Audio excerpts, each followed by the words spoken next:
Bonjour, bienvenue dans la série sur les échecs. Donc nous sommes maintenant dans nous allons voir maintenant les variantes fermées de l'espagnol. Donc avec A6 bien sûr, donc fou A4, cavalier F6, roc. Et ici les noirs jouent fou E7. C'est l'autre grand coup avec cavalier prend E4 qui est joué à ce stade. Cette sortie est sans doute la plus populaire. Elle est beaucoup plus populaire que la variante ouverte, surtout depuis la Seconde Guerre mondiale. C'est surtout celle-là qui est jouée, même si on peut encore rencontrer régulièrement la variante ouverte.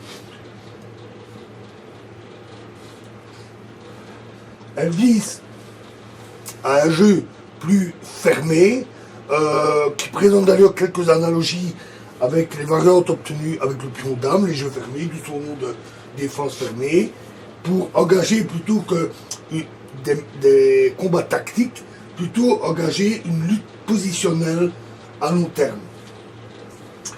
Alors ensuite, tour E1, c'est le plus courant. Il y a d'autres coups comme D3 pour protéger E4 bien sûr, cavalier C3, voire dame 2, mais ceux-ci, sous la pratique, n'ont pas résisté et tour 1 s'est avéré le meilleur coup.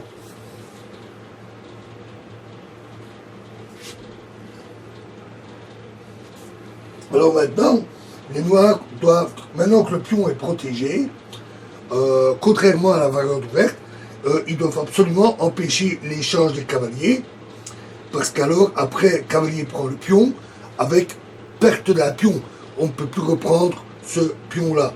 D'où le B5 qui est absolument indispensable. Fou B3, D6 pour renforcer ce pion E5 et C3. Un coup très important qui prépare la poussée D4 et qui ménage aussi une case de sortie au fou. Parce que les blancs doivent éviter le coup cavalier A5 qui provoquerait l'échange du fou. Ils perdraient la paire de fous. Donc ce coup est assez important.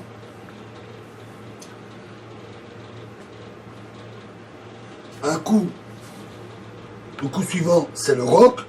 Un coup extrêmement important. C'est nettement plus fort que cavalier A5, justement. Parce qu'alors, fou C2, C5, D4, fou D7, et cavalier B, D2. Et dans cette position, les blancs n'ont même pas besoin de se préoccuper du clouage du cavalier. Leur position est vraiment très bonne. Donc,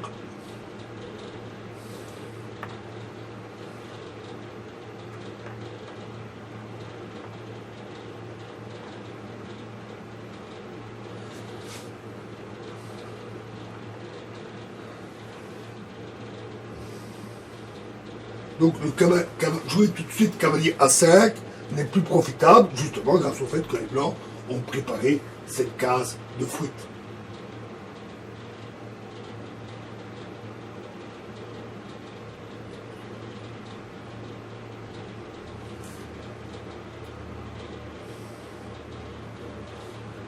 Donc le meilleur coup est donc ici le roc. Mais le roi à l'abri et mobilise la tour. Le coup suivant, ensuite très fort également, c'est H3. H3 qui prévient le clouage fou G4. Il est à noter que ce coup doit être joué après que les noirs aient eux-mêmes roqué. Parce que maintenant, les noirs doivent veiller à la protection de leur roi.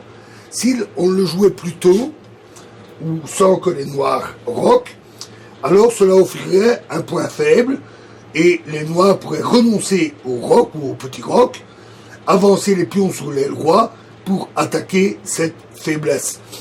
Donc c'est toujours à faire après le roc noir.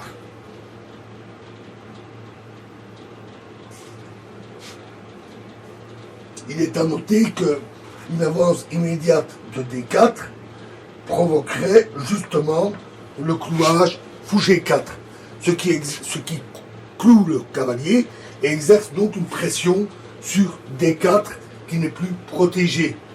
Et à ce moment-là, les blancs en sont réduits à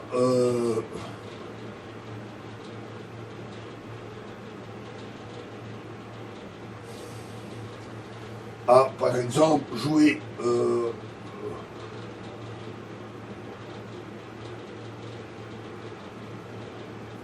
par exemple fou et 3 ou bien devoir bloquer le centre et par des 5, dans tous les cas les noirs peuvent facilement égaliser. Donc il faut éviter absolument ce clouage, d'où le H3 qui est un très bon coup. À partir de cette position, les noirs ont toute une série de continuations importantes qui peuvent se jouer et c'est ce que nous verrons, commencerons à voir dans la prochaine vidéo. Je vous remercie.